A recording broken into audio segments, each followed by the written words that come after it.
आपका फिर से स्वागत है।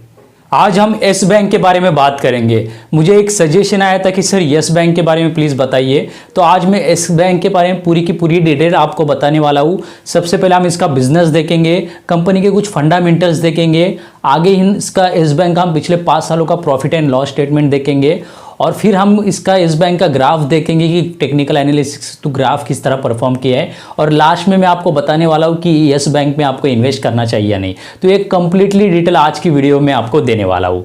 तो चलिए शुरू करते हैं।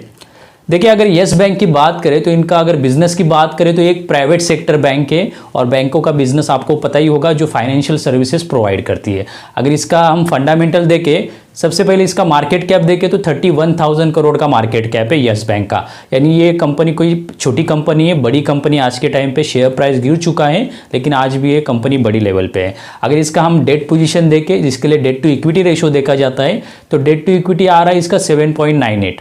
डेट टू इक्विटी 1 से ज़्यादा होता है तो ज़्यादा लोन माना जाता है। अगर डेट टू इक्विटी 1 से कम होता है तो मिनिमम लोन होता है जो कंपनी इजीली पे कर सकती है। तो यस बैंक का डेट पोजीशन देखें तो डेट टू इक्विटी 7-8 तक आ रहा है, यानी डेट पोजीशन काफ़ी बहुत ज़्यादा लोन है। तो इसमें कैसा है कि मैंने और भी बैंकों का डेट पोजीशन देखा, जैसे HDFC बैंक हुई, ICICI बैंक, एक्सिस बैंक, इन सभी बड़ी बड़ी बैंकों का भी डेट टू इक्विटी 7-8 आ रहा है। तो बैंकिंग का डेट टू इक्विटी इतना ज़्यादा क्यों आ रहा है, मैंने पता किया। तो ये बैंकिंग का जो बिजनेस होता है या तो पैसे का होता है, यानी कहीं पे लोन देना, लोन लेना, इसी वजह से सभी बैंकों का डेट टू इक्विटी ज़्यादा है। तो यस बैंक का भी उन्हीं की तरह बड़ी बड़ी बैंकों की तरह है, तो इसमें कोई दिक्कत की बात नहीं है। अगर इसका हम प्रॉफिट देखें तो जिसके लिए रिटर्न ऑन इक्विटी देखो तो 3% का रिटर्न दिया है कंपनी ने। आगे हम इसके पिछले 5 सालों का प्रॉफिट एंड लॉस स्टेटमेंट भी देखने वाले हैं। तो सबसे अगर अभी इसका हम प्रोमोटर्स होल्डिंग देखें तो प्रोमोटर्स होल्डिंग आज के टाइम पे 0% है, यानी प्रोमोटर्स ने सारी होल्डिंग है कंपनी से निकाल ली है, जो एक अच्छा सिग्नल नहीं है इस स्टॉक के लिए। अगर इसका हम 52 वीक्स हाई एंड लो देखें तो सबसे पहले 52 वीक्स हाई देखें तो एक साल में 16 रुपये तक स्टॉक बढ़ा था, और इसका अगर हम 52 वीक्स लो देखें तो एक साल में 10 रुपये तक स्टॉक नीचे गिरा था। तो अभी शेयर का प्राइस चल रहा है 12 रुपये पे, और इसका अगर इंट्रिंसिक वैल्यू देखें, यानी इस शेयर का इंट्रिंसिक वैल्यू निकल के आता है 6 रुपये। यानी यस बैंक का एक्चुअल प्राइस 6 रुपये के आसपास होना चाहिए, लेकिन आज के टाइम पे ये 12 रुपये पे ट्रेड कर रहा है, यानी कि ये महंगा स्टॉक है। तो लास्ट में मैं आपको बताने वाला हूँ कि इसमें इन्वेस्ट करना चाहिए या नहीं। फिलहाल अगर इसके पिछले 5 सालों का हम प्रॉफिट एंड लॉस देखें तो 2018-19 में कंपनी ने प्रॉफिट किया था, प्रॉफिट में थी।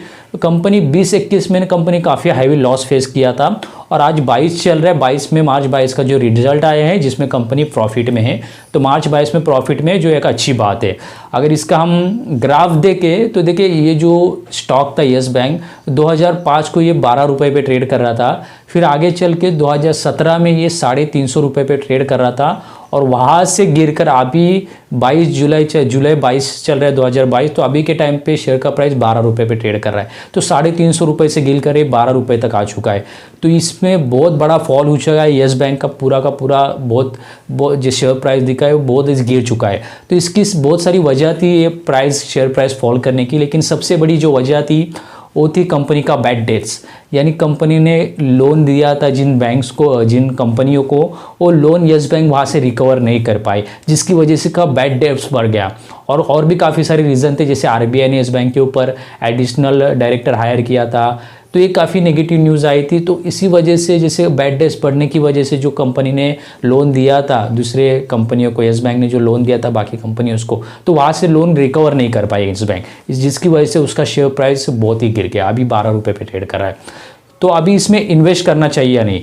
देखिए, फंडामेंटली देखें तो फंडामेंटली कंपनी अभी के टाइम पे प्रॉफिट में है, तो यहाँ पे एक आशा की किरण दिखाई दे रही है यस बैंक को लेकर। और पिछले 4 क्वार्टर का रिजल्ट देखें तो 4 ही क्वार्टर का रिजल्ट प्रॉफिट में आया है, जो एक अच्छी बात है, और इसमें आपको इन्वेस्ट करना चाहिए नहीं। देखिए, आज के टाइम पे इन्वेस्ट करने के लिए जो है ये स्टॉक महंगा है, यानी जैसे इसका इंट्रिंसिक वैल्यू 6 रुपये के आसपास आता है, शेयर का भाव 6 रुपये के आसपास होना चाहिए, लेकिन अभी ये 12 रुपये पे ट्रेड कर रहा है, उससे डबल ट्रेड कर रहा है। तो अभी के टाइम पे हम इन्वेस्ट कर सकते हैं, लेकिन एक छोटा सा अमाउंट इन्वेस्ट कर सकते हैं। अगर हम फॉर एग्जांपल 100 रुपये इन्वेस्ट करना चाहते हैं तो उसमें से 20-25 रुपये आप यस बैंक में आज के टाइम पे इन्वेस्ट कर सकते हैं, क्योंकि कंपनी प्रॉफिट कर रही है, तो एक अच्छी बात है। तो आने वाले टाइम में जैसे कंपनी प्रॉफिट लगातार करती जाएगी तो शेयर का भाव भी डेफिनेटली आगे बढ़ते जाएगा।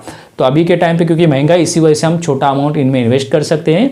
और इसकी सेलिंग की बात करें तो इसको लंबे टाइम के लिए आप रख सकते हैं, कि आने वाले 5 साल 10 साल के ऐसे लंबे टाइम के लिए रख सकते हैं। और जैसे आने वाले टाइम में कंपनी अच्छा परफॉर्म करती है तो डेफिनेटली ये शेयर आपको प्रॉफिट करके देगा। तो आज के टाइम पे इसमें छोटा सा अमाउंट इन्वेस्ट करिए। हमारी बात करें तो हमने रिसेंटली स्टॉक मार्केट का कोर्स लॉन्च किया है जिसमें आपको कंप्लीटली स्टॉक मार्केट की नॉलेज दी गई है। तो इसके लिए आप रोशन पवार प्ले स्टोर से ऐप डाउनलोड कर लीजिए। जैसे ऐप को डाउनलोड करेंगे, उसको लॉगिन करेंगे तो ये कोर्स आपको ऐप में ही दिख जाएगा।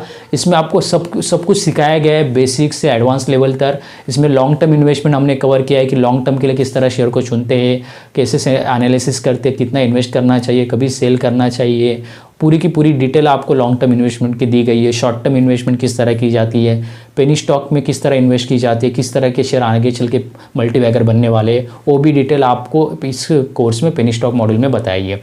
प्लस स्विंग ट्रेडिंग के बारे में बताया कि स्विंग ट्रेडिंग किस तरह की जाती है। स्विंग ट्रेडिंग होती है मंथली इनकम जनरेट करने के लिए, तो किस तरह आप स्विंग ट्रेडिंग करके हर महीने मंथली इनकम जनरेट कर सकते हैं। तो इसी कोर्स में आपको स्विंग ट्रेडिंग भी बताइए स्ट्रैटेजी के साथ, तो आप इसी कोर्स में सीख सकते हैं। और कुछ बड़े इन्वेस्टर है जैसे वॉरेन बफेट, राकेश झुनझुनवाला, इनकी केस स्टडी की है कि कैसे इन्होंने शुरुआत करी और इनकी क्या स्ट्रैटेजी होती है इन्वेस्ट करने की। तो ये कंप्लीटली डिटेल आपको इस कोर्स में सिखाई गई है। इसमें 100+ वीडियो लेक्चर्स हैं जो आपको आसान भाषा हिंदी में सिखाए हैं, जो कोई भी आम बंदा इजीली सीख सकता है। और इस कोर्स की फ़ीस बताए तो इस सिर्फ 990 इस कोर्स की फ़ीस है, जो कोई भी आम बंदा इजीली अफोर्ड कर सकता है। तो अभी तक आपने इस कोर्स को नहीं किया तो मैं आपको स्ट्रांगली रिकमेंड करता हूँ कि एक बार इस कोर्स को ज़रूर करें। इसमें काफ़ी सारी नॉलेज दी गई है जो आगे चल के आपको लंबे टाइम में काफ़ी हेल्प करेगी। So wish you all the very best. Thank you so much.